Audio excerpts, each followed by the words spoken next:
I wanted to pause here and incorporate a very interesting explanation of the beginning of Surah Isra. And this is something that is relatively modern, as I will explain. If you have a Quran, by the way, it would be nice if you check your Quran right now, the first pages of Surah Isra. If you have some type of Quran app or something, please take a look at that so that you can follow along.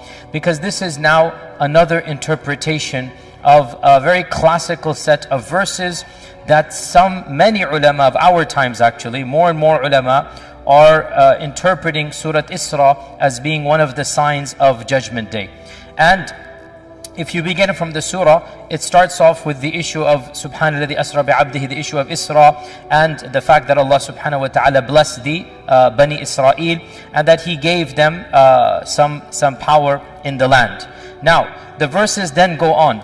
وَقَضَيْنَا إِلَى بَنِي إِسْرَائِيلَ فِي الْكِتَابِ لَتُفْسِدُنَّ فِي الْأَرْضِ مَرَّتَيْنِ. This is verse number 4 of Surah Isra. Okay, follow along. These are very powerful verses. We قَضَيْنَا إِلَى بَنِي إِسْرَائِيلَ. We conveyed and decreed to the children of Israel in the kitab. What is the kitab here? Most of our ulama said the Lawh al-Mahfuz. We decreed amongst the Lawh al-Mahfuz that to whom? To the Bani Israel. لَتُفْسِدُنَّ فِي الْأَرْضِ مَرَّتَيْنِ.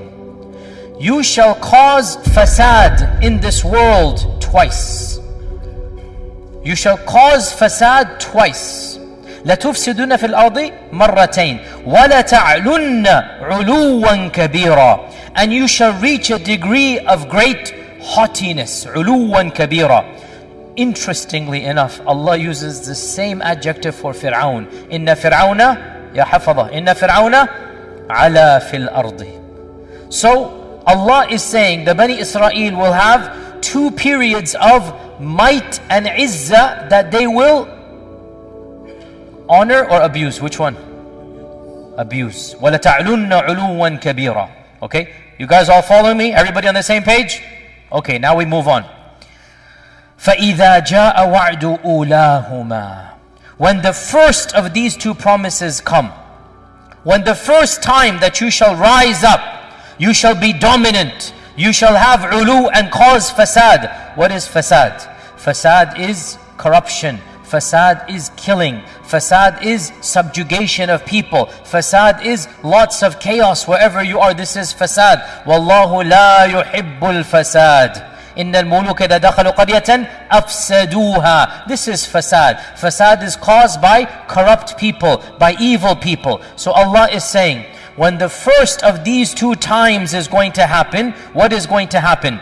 فَإِذَا جَاءَ وَعْدُ أُولَاهُمَا بَعَثْنَا عَلَيْكُمْ عِبَادًا لَنَا أُولِي بَأْسٍ شَدِيدٍ. We shall send against you. An army will come, a group will come against you. They are our creation, our servants. عِبَادًا لَنَا. We created them, you didn't create them. عِبَادًا لَنَا أُولِي بَأْسٍ شَدِيدٍ. They have great military might. They are a strong qawm. They're not a weak qawm. أُولِي بَأْسٍ شَدِيدٍ فَجَاسُوا خِلَالَ الدِّيَارِ. And they managed to go and probe even into your houses. They're going to go and all the way destroy all the way to your houses. وَكَانَ وَعْدًا مَفْعُولًا. And this was a promise that indeed took place. It is a true promise. وَكَانَ وَعْدًا مَفْعُولًا. Everybody clear so far? Okay, now. ثُمَّ رَدَدْنَا لَكُمُ الْكَرَّةَ عَلَيْهِمْ. Then we gave you back a karra, a new chance. We gave you another chance.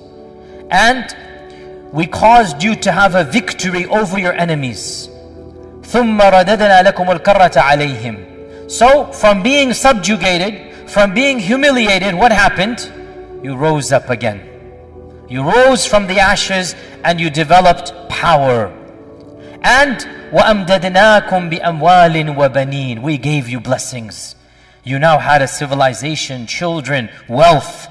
وَجَعَلْنَاكُمْ أَكْثَرَ نَفِيرًا. And we made you powerful in numbers. Your أَكْثَرَ نَفِيرًا means your manpower or your strength or your military might. All of this is allowed here, right? So you became a mighty nation.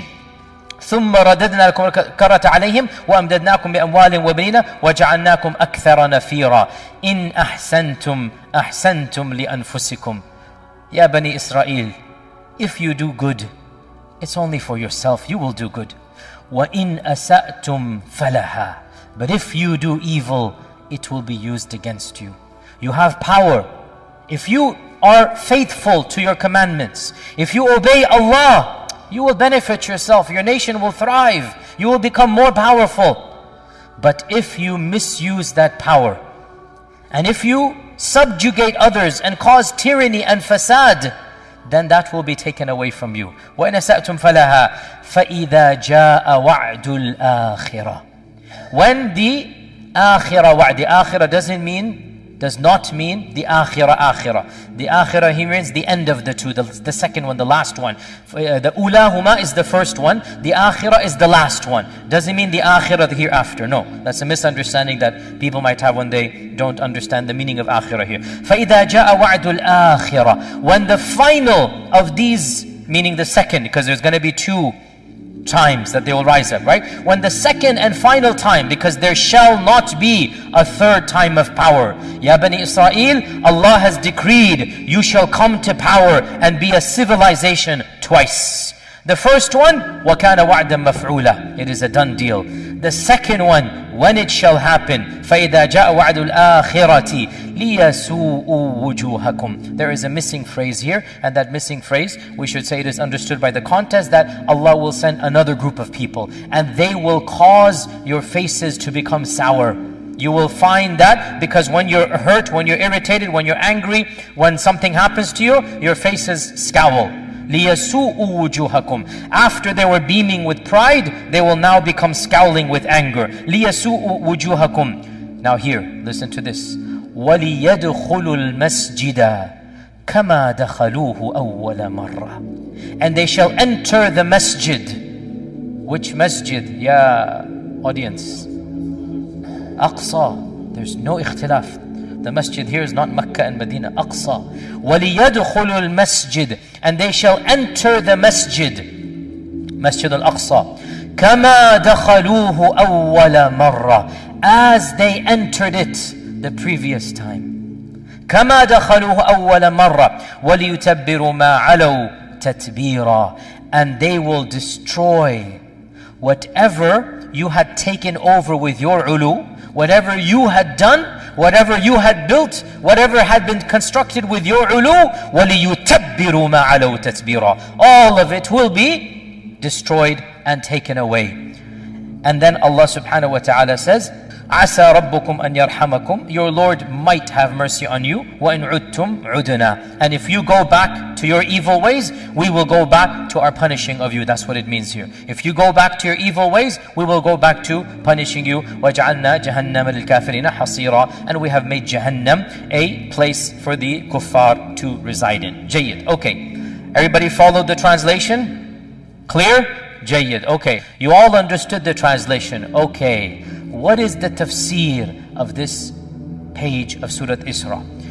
So here is one example that honestly so many of our modern scholars are rethinking through, because the Quran is so explicit. So you see where I'm heading with all of this. You all understand.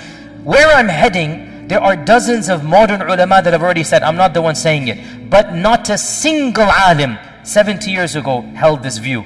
How could they when the political world was very different 70 years ago? You guys know what happened 70 years ago. Not a single alim ever felt that this ayah is a prediction of the future. Every alim that I have read, I could have missed some, but 40 ulama that I've read, the classical mufassirin, everyone is considering these two, been there, done that, from the past.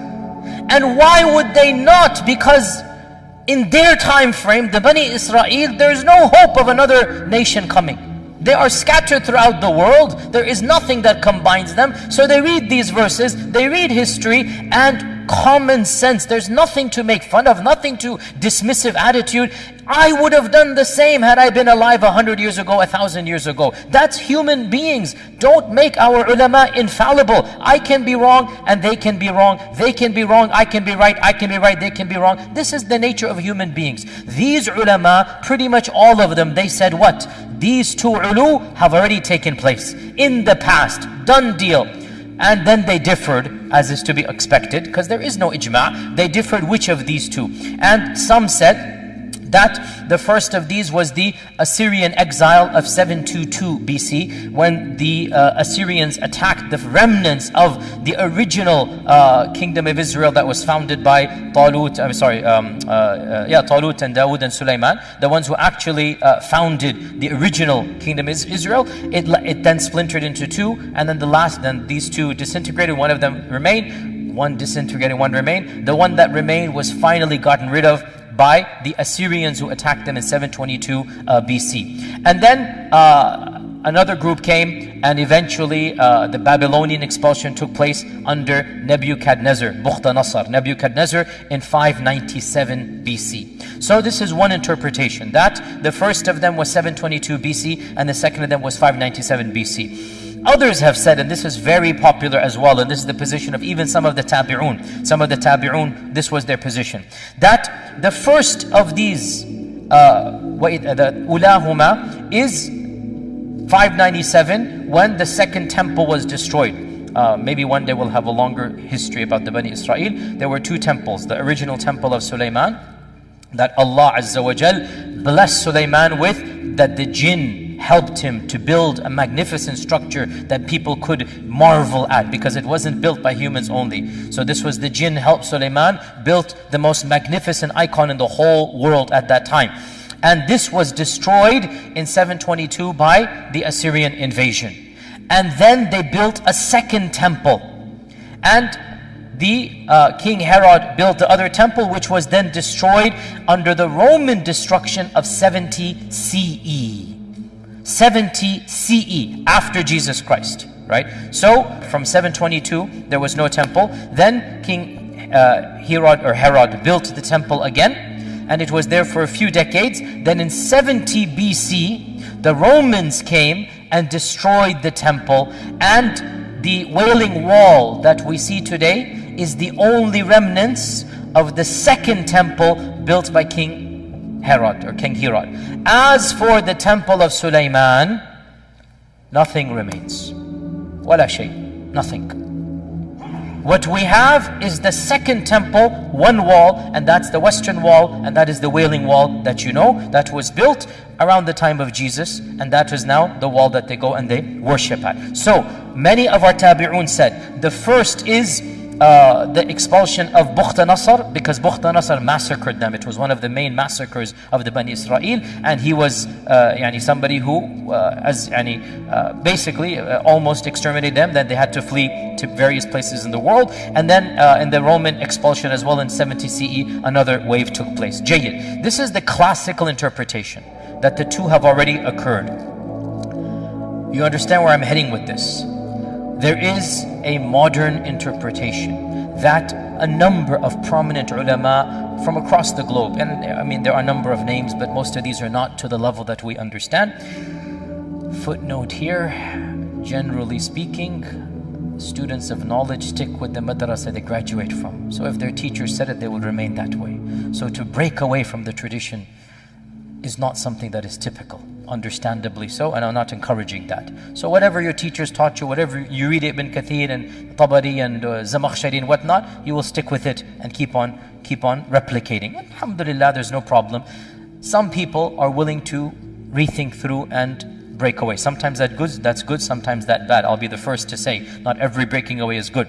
And those ulama who tend to do this, obviously they have to face their backlash and whatnot, but at the same time, they're the ones who produce some very interesting ideas, such as what I'm about to say. A number of prominent scholars in Egypt, in Bilad al-Sham, in Palestine, a number of places, they are saying, why are we assuming that these are in the past? The Quran doesn't say so. In fact, the Quran only says one of them, وَكَانَ وَعْدًا مَفْعُولًا. The first one has taken place.